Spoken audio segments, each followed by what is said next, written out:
उत्तराखंड में एक कस्बा था। वहाँ बिरजू अपनी अम्मी और अपनी बीवी के साथ रहता था। बिरजू एक होनहार और मेहनती लड़का था। पूरे खानदान का ख्याल रखता था। बिरजू अपना घर चलाने के लिए ट्रेन में समोसे बेचने का काम करता था। हर रोज बिरजू की बीवी लता बिरजू को समोसे बनाकर दिया करती थी। एक दिन बिरजू समोसे को लेकर ट्रेन में पहुंचा। समोसे समोसे, गर्मा गर्म समोसे, ताजे ताजे समोसे, समोसे। भाई साहब समोसा लेंगे क्या? गरम है। नहीं, मैं समोसा नहीं खाता, डाइट पर हूँ। डाइट पर है? ये क्या होता है? किसी स्टेशन का नाम है क्या? नहीं नहीं, किसी स्टेशन का नाम नहीं है। जब इंसान अपना वजन कम करना चाहता है तो डाइटिंग करने लगता है। डाइट पर आदमी कम खाता है। इसका मतलब तो हम गरीबों का हर रोज डाइट चल रहा है। खरीदारों को समोसे बेचने के बाद बिरजू के पास थोड़े से ही समोसे बचते हैं। शाम का वक्त हो चुका होता है। बिरजू ने एक आदमी से कहा, भाई साहब आप समोसा लेंगे? थोड़े ही बचे हैं। नहीं भाई साहब, मेरे पास तो मेरा सैंडविच ही बचा है, मैं इसे ही खा लूंगा। ये क्या होता है सैंडविच? जिस इंसान को बाहर का खाना पसंद नहीं आता ना, वो इसे खाता है। लो ये खा के देखो। वो आदमी बिरजू को एक सैंडविच देता है, जिसे खाकर बिरजू कहता है, ये तो बड़ा लजीज है। अब से मैं सैंडविच भी बेचूंगा।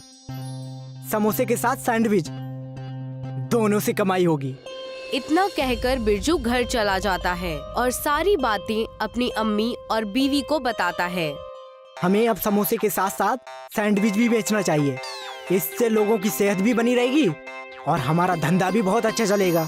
सेहत का तो ठीक है, लेकिन हम ये बनाएंगे कैसे? और हमारी आमदनी नहीं हुई तो? लता सही कह रही है। बिरजू बेटे, एक काम करना, कुछ दिन तुम सिर्फ सैंडविच ही बेचना समोसे की जगह।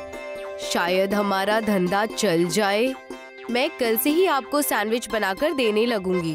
घर वालों की बात सुनकर बिरजू बिल्कुल वैसा ही करता है और समोसे की जगह सैंडविच लेकर ट्रेन में चढ़ जाता है और पहले ही दिन थोड़ी कमाई करके घर लौट जाता है। आधे से कम सैंडविच बिके हुए देखकर लता और उसकी अम्मी ने कहा, निराश ना हो बिरजू, ये तो आज पहला ही दिन है, कल फिर से चले जाना, तुम्हारा धंधा अच्छा चल जाएगा।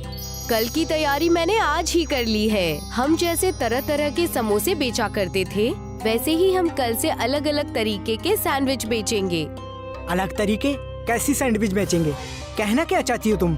हम कल पहाड़ी सैंडविच बेचेंगे। पहाड़ी सैंडविच यानी ऐसी सैंडविच इस एक सैंडविच से पूरे खानदान का पेट भर सके, ऐसा सैंडविच होगा। लेकिन बहू, इसका खर्चा हम कैसे देखेंगे? पहाड़ी सैंडविच बनाने के लिए हमें और खर्चा करना होगा और अगर धंधा ना चला तो हमारे पैसे बर्बाद हो जाएंगे। हमें ये कदम उठाना ही होगा, वरना हम ऐसे ही पछताएंगे। सबके मान जाने पर लता पहाड़ी सैंडविच बनाती है। दूसरे दिन बिरजू पहाड़ी सैंडविच का एक बड़ा सा टोकरा लेकर ट्रेन में बेचने के लिए चला जाता है। सैंडविच, पहाड़ी सैंडविच, जो खाए मुस्कुराए, जो ना खाए पछताए। सैंडविच, पहाड़ी सैंडविच।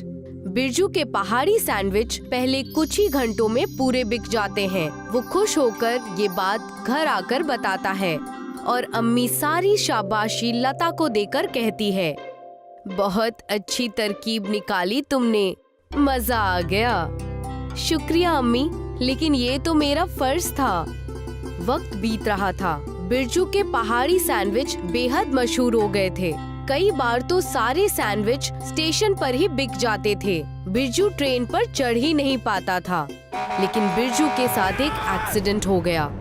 डॉक्टर ने बिरजू को पूरे 6 महीने के लिए बेड रेस्ट कह दिया। मानो पूरा खानदान टूट सा गया। अम्मी और लता दोनों बेहद परेशान हो गए। 6 महीने का आराम यानी बेड रेस्ट सुनकर बिरजू और लता के मानो होश ही उड़ गए हों। आपको 6 महीने तक आराम करना है। अगर आपने अपनी रीढ़ की हड्डी पर ज्यादा जोर लगाया तो खतरा बढ़ सकता है। अपना ख्याल रखिए और ये दवाइयाँ खाते रहिएगा।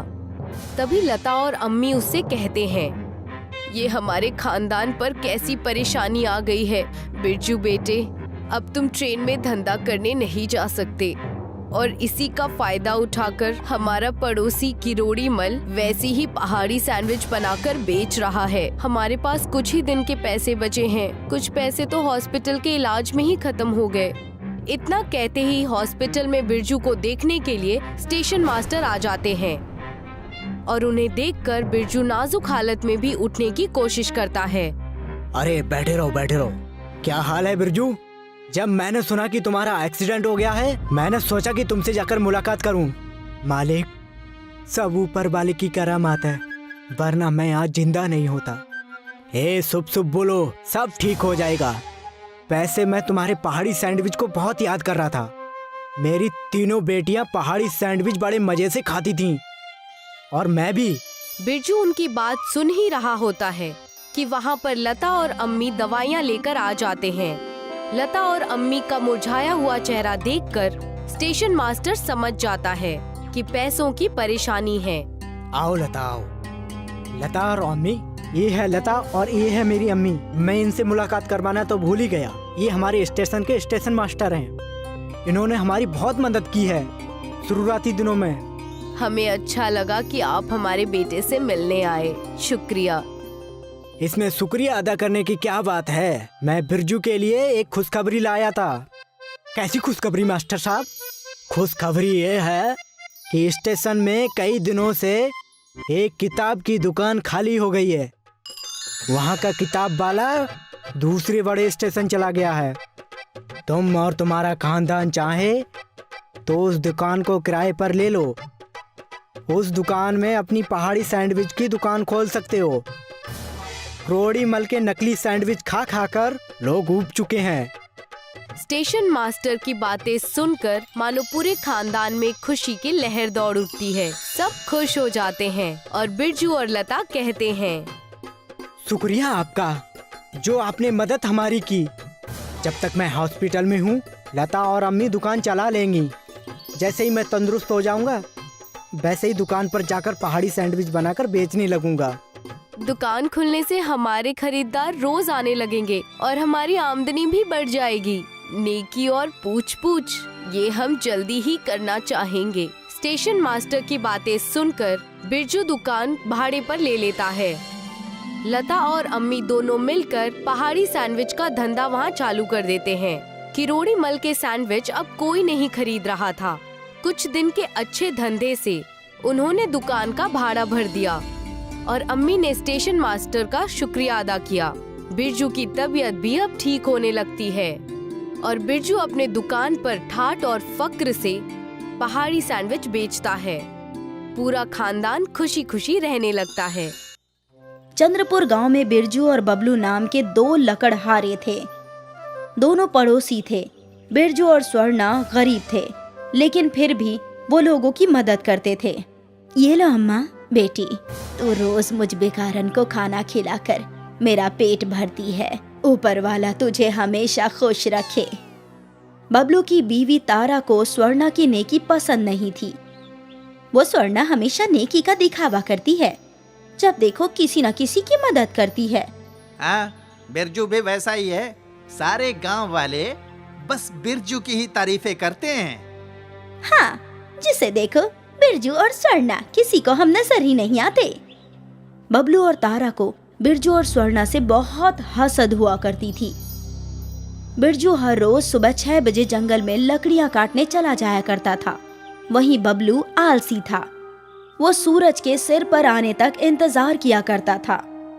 अब उठ भी जाओ, आज लकड़ियां इकट्ठी नहीं करनी क्या? उठ गया, जाता हूँ। क्या ये रोज रोज जंगल जाओ और लकड़ियाँ काटो? अगर जंगल जाकर लकड़ियां नहीं काटोगे तो हमारा घर कैसे चलेगा? मैं तो ऐसी जिंदगी से ऊब गया हूँ। बबलू को काम करने का जरा भी दिल नहीं करता, फिर भी वो लकड़ियां काटने जंगल जाया करता था। बिरजू सुबह से शाम तक एक बड़ा दरख्त काट लिया करता था और वहीं बबलू छोटी छोटी शाखों को काटकर कारोबारी की दुकान पर पहुंच जाता था। कारोबारी बड़े दरख्त की अच्छी कीमत दिया करता था, वहीं छोटी छोटी शाखों की कम कीमत मिलती थी। जब कारोबारी बिरजू को ज्यादा पैसे देता तो बबलू को बहुत गुस्सा आता। वो बिरजू हमेशा मुझसे ज्यादा पैसे कमाता है। अगली मर्तबा मैं भी उसकी तरह बड़ा दरख्त काटूंगा और मैं उससे ज्यादा पैसे कमाऊंगा। अगले दिन बिरजू रोज की तरह जंगल निकल गया और उसके पीछे पीछे बबलू भी चल पड़ा। बिरजू जहाँ जाता बबलू उसके पीछे जाने लगा। बिरजू और बबलू घने जंगल में पहुँच गए।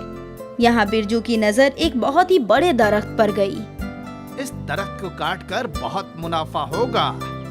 आज इसे ही काटने की कोशिश करता हूँ। बबलू ने भी एक बड़ा दरख्त तलाश लिया और उसने काटना शुरू कर दिया। आज बिरजू से कब्ल दरख्त काटूंगा और ज्यादा मुनाफा भी कमाऊंगा। बिरजू ने दरख्त के सामने ऊपर वाले को याद किया और फिर अपनी कुल्हाड़ी उठाई। लेकिन जैसे ही बिरजू ने कुल्हाड़ी दरख्त पर वार करने वाला था, वो दरख्त बोल पड़ा। रुक जाओ, मैं एक जादुई दरख्त हूँ। और इतना कहकर पूरा दरख्त सोने का बन गया। सोने के दरख्त की रोशनी से बिरजू की आंखें चुंधिया गई। मुझे इल्म है कि तुम एक लकड़हारे हो और दरख्त काट कर तुम्हारा गुजारा होता है, लेकिन मुझे छोड़ दो। इसके बदले मैं तुम्हें सोने के फल दे रहा हूँ, जिससे तुम्हारी पूरी जिंदगी आराम से कटेगी। शुक्रिया। इतने सोने से तो मैं हर किसी की मदद भी कर सकता हूँ, और फिर कभी पैसों की जरूरत पड़ी तो लौट आना। तुम जैसे नेक इंसान की मदद करके मुझे खुशी हासिल होगी। शुक्रिया। बिरजू वो सारे सोने का फल लेकर चल पड़ा। रास्ते में बबलू ने उसके हाथ में सोने के फल देख लिए। अरे अरे अरे, सोने के फल, वो भी इतने सारे।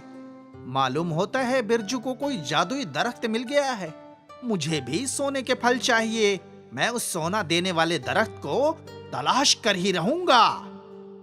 इस इरादे से बबलू ने अपनी कुल्हाड़ी उठाई और दरख्त पर कुल्हाड़ी मारकर आजमाने लगा। ये भी नहीं, ये भी नहीं, ये भी मामूली दरख्त है। कहाँ है वो जादुई दरख्त? अब बिरजू इसी रास्ते से आया था। अब मुझे उसके कदमों के निशान तलाशने चाहिए। बिरजू के कदमों के निशान का पीछा करके बबलू उस जादुई दरख्त तक पहुंच गया। कदमों के निशान यहाँ खत्म हो रहे हैं। इसका मतलब वो दरख्त यही है। बबलू ने बगैर सोचे समझे अपनी कुल्हाड़ी उठाई। रुक जाओ। ये कौन बोला? मैं कोई आम दरख्त नहीं, जादुई दरख्त हूँ। अब इतना सारा सोना, अगर मैं पूरा दरख्त काट लूं तो मैं दुनिया का सबसे रईस इंसान बन जाऊंगा। तुम तो निहायत ही लालची शख्स मालूम होते हो। हाँ, और मैं तुम्हें काटने वाला हूँ। रुक जाओ, मैं तुम्हें सोने के फल दे सकता हूँ। मैं अहमक थोड़ी ना हूँ जो थोड़े से सोने के फल लेकर के जाऊँ, जब मेरे रूबरू सोने का पूरा दरख्त है। बबलू ने कुल्हाड़ी से वार करना चाहा। रुक जाओ, मैं तुम्हें ढेर सारा सोना दे सकता हूँ, सोच लो। अरे नहीं, मैं तुम्हें पूरी तरह से काट लूंगा और सारा सोना फरोख्त कर दुनिया का सबसे रईस इंसान बन जाऊंगा। बबलू ने दरख्त की एक जड़ काटने के लिए वार किया। 2-3 बार में उस जड़ का एक टुकड़ा कट गया, लेकिन दरख्त से अलग होते ही वो टुकड़ा आम जड़ में तब्दील हो गया। ये क्या? तुमने मेरी एक जड़ काटी है, अब देखो। सुनहरे दरख्त ने अपनी शाखाएं जोर से हिलाई और उसकी शाखाओं में से नुकीले कांटे निकले और उन कांटों से दरख्त ने बबलू पर हमला कर दिया। अरे अरे अरे अरे, ये क्या कर रहे हो? ये क्या कर रहे हो? बहुत लालच है ना तुम्हारे अंदर। एक और मर्तबा नुकीले कांटे दरख्त की शाखाओं से बबलू के जिस्म में घुस गए। बबलू बुरी तरह से जख्मी हो गया और अपनी जान बचाकर घर की जानिब दौड़ पड़ा। जख्मी बबलू लड़खड़ाते हुए अपने घर तक पहुंचा बिरजू ने बबलू को गिरने से बचा लिया। बबलू की बीवी भी घर से बाहर आई और रोने लगी। ये सब कैसे हुआ? जादुई दरख्त ने मुझे मेरे लालच की सजा दी है। बबलू ने बिरजू को पूरा किस्सा बताया। हे ऊपर वाले, ये सब क्या हो गया? भाभी, आप जरा भी फिक्र ना कीजिए, बबलू जल्दी सेहतयाब हो जाएगा। बिरजू ने बबलू के सारे कांटे निकाले और उन पर मरहम लगाया और उसकी खिदमत की, और इस वक्त बबलू और तारा को अपनी गलती का एहसास हो गया। भाई, मैंने तुम्हारे बारे में बहुत गलत सोचा था, मुझे माफ कर दो। कोई बात नहीं। हम दोनों को आप दोनों से बहुत हसद हुआ करती थी, लेकिन आज जरूरत के वक्त आप ही हमारे काम आए। हम कितने गलत थे। तारा, कोई बात नहीं, हम इंसान हैं, इंसानों से गलतियां होती रहती है। तुम दोनों को अपनी गलती का अफसोस है, यही काफी है। बिरजू को मिले हुए सोने से उसने सारे गांव वालों की मदद की, और अब बबलू को उससे कोई परेशानी नहीं थी, ना कोई हसद थी। जादुई सोने के दरख्त ने बबलू को नेकी क्या होती है ये समझा दिया।